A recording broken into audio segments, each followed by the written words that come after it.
18 August. I am happy today, and right sitting in the seat in the churchyard.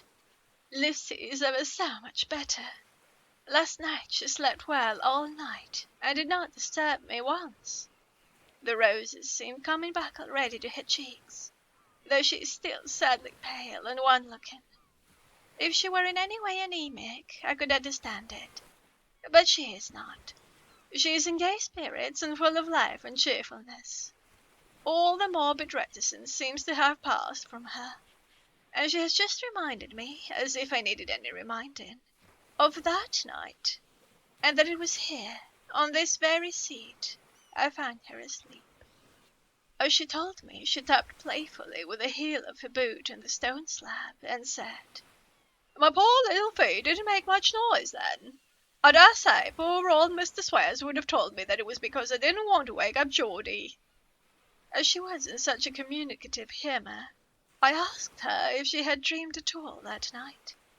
Before she answered, that sweet, puckered look came into her forehead, which Arthur, I call him Arthur from her habit, says he loves, and indeed I don't wonder that he does. Then she went on in a half-dreaming kind of way, as if trying to recall it to herself. "I didn't quite dream, but it all seemed to be real. I only wanted to be here in this spot. I don't know why, for I was afraid of something. I don't know what. I remember, though I suppose I was asleep, passing through the streets and over the bridge. A fish leaped as I went by, and I leaned over to look at it, and I heard a lot of dogs howling.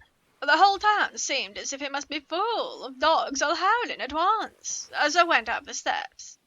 And then I have a vague memory of something long and dark with red eyes, just as we saw in the sunset, and something very sweet and very bitter all around me at once.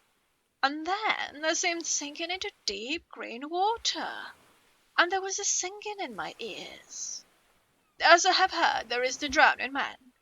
And then everything seemed passing away from me.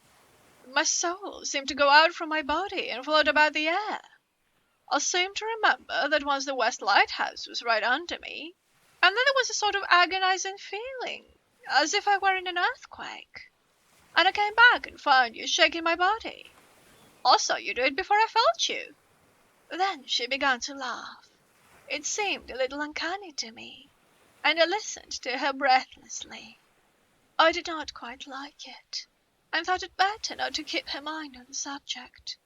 So we drifted on to other subjects, and Lucy was like her old self again. When we got home, the fresh breeze had braced her up, and her pale cheeks were really more rosy. Her mother rejoiced when she saw her, and we all spent a very happy evening together.